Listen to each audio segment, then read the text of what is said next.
Dear student, मैं पढ़ाने जा रही हूँ पाठ नंबर 11 जिसका नाम है खड़ा हिमालय। खड़ा हिमालय एक कविता है। इसके कवि श्री सोहनलाल द्विवेदी जी हैं। कौन है? श्री सोहनलाल द्विवेदी जी हैं। ये कविता के रचयिता कौन है? श्री सोहनलाल द्विवेदी जी हैं। प्रस्तुत कविता में कवि ने हिमालय पर्वत का उदाहरण देकर यानी उदाहरण द्वारा जीवन में अटल व निडर एवं अडिग बनने का संदेश दिया है कि ये देखिए, ये हिमालय पर्वत है। इसका एग्जाम्पल हमारे कवि जी ने दिया है कि मनुष्य को अपने जीवन में हिमालय की तरह बनना चाहिए कि उस पर कितनी भी परेशानियां आए उसका सामना करता है हिमालय।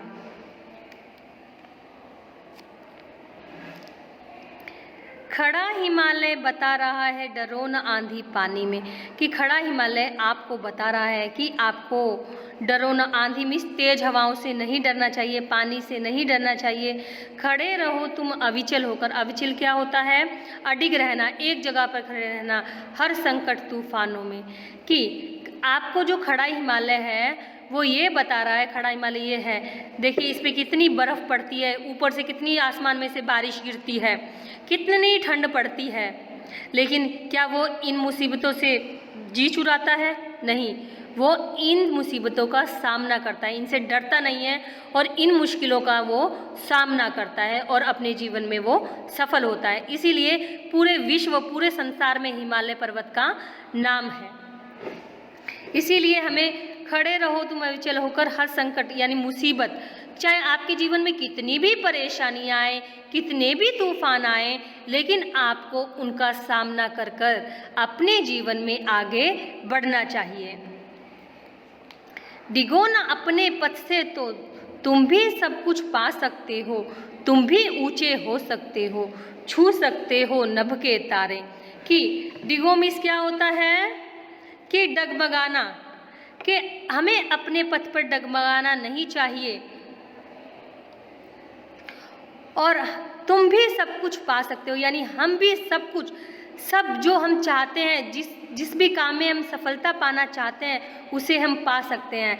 तुम भी ऊंचे हो सकते हो, कि आप भी ऊंचे हो सकते हो, हर काम में आप सफल हो सकते हो, छू सकते हो नभ के तारे और आसमान के तारों को आप छू सकते हो। इस पैराग्राफ में, इस पैसेज में कवि ये कहना चाहता है कि आपको अपने पथ पर, कि आप कोई भी काम कर रहे हो, उस काम को करने से पहले आपको घबराना नहीं है, आपको डरना नहीं है कि अरे मैं तो ये कर नहीं सकता। नहीं, आप सब कुछ कर सकते हो, लेकिन आप जो भी काम करना चाहते हो उस काम में कोई परेशानी, कोई मुसीबत आ रही है तो आपको उसको सामना करना चाहिए और अटल होकर खड़े होना चाहिए और छू सकते हो नभ के तारे और आसमान के तारों को भी आप छू सकते हो। अगर आप मेहनत और कोशिश करो तो अब आप हर काम में सफल हो सकते हो, लेकिन आपको क्या करना चाहिए? कोशिश करते रहना चाहिए। अचल रहो जो अपने पथ पर, अचल रहा जो अपने पथ पर, लाख मुसीबत आने में, पथ मीन्स होता है रास्ता, राह, मिली सफलता जग में उसको जीने में मर जाने में। कि जो अपनी मंजिल पर अडिग रहा है, चाहे उसे कितनी भी परेशानियां आई हैं, कितनी भी उसको बाधाएं आई हैं, उन सब का उन्हें सामना किया है, वो घबराया नहीं है और वो साहसी है और सफलता भी ऐसे लोगों को ही मिलती है। आपने देखा होगा, जैसे महात्मा गांधी थे, सुभाष चंद्र बोस थे, श्री भगत सिंह थे, तो क्या ये हमारे लिए जिए थे? नहीं, इनको पता था कि हमारे भारत देश अंग्रेजों को कभी नहीं छोड़ेंगे।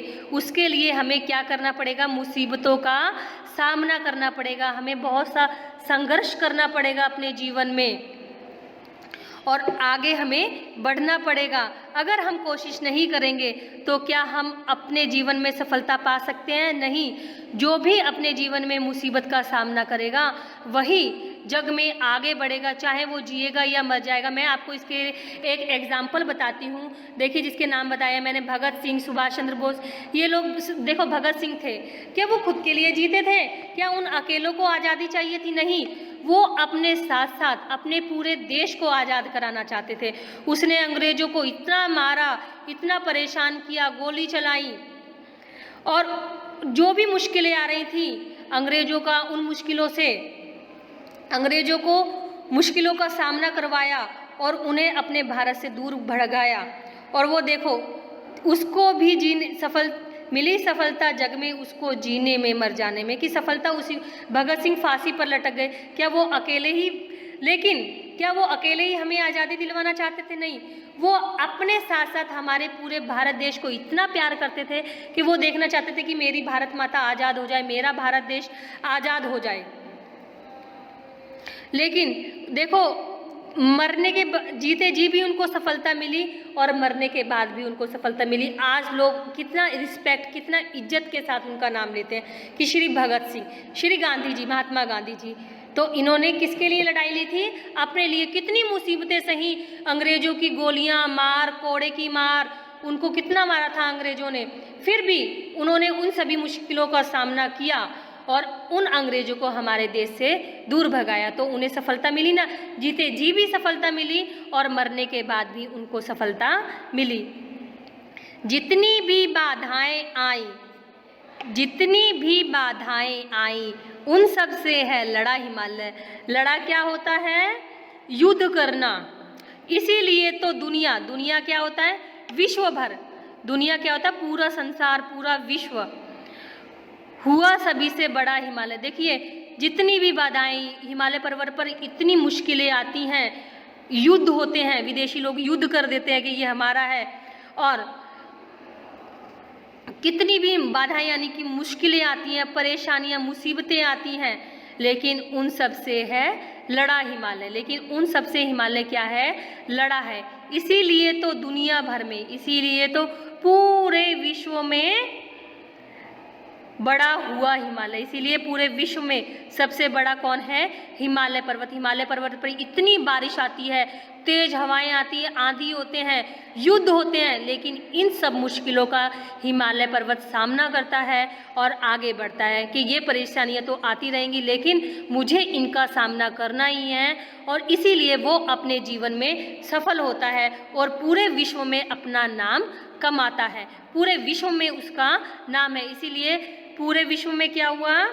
इसीलिए तो दुनिया भर में सभी से बड़ा हिमालय, इसलिए हम पूरे विश्व में हिमालय पर्वत सबसे बड़ा है और सबसे परेशानियां सहता है, लेकिन क्या है? वो बहुत महान, पूरे विश्व में उसका नाम हो गया। इसीलिए विद्यार्थियों, हिमालय के समान हमें अपने जीवन में अडिग रहना चाहिए, अटल रहना चाहिए, और जो भी हमारे जीवन में मुश्किलें आती हैं, परेशानियां आती हैं, हिमालय पर्वत के समान हमें उनका सामना करना चाहिए।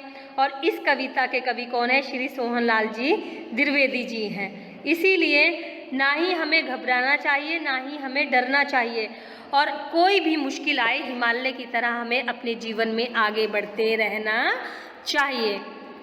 और इस कविता के कवि मैंने बताए थे श्री सोहनलाल द्विवेदी जी हैं।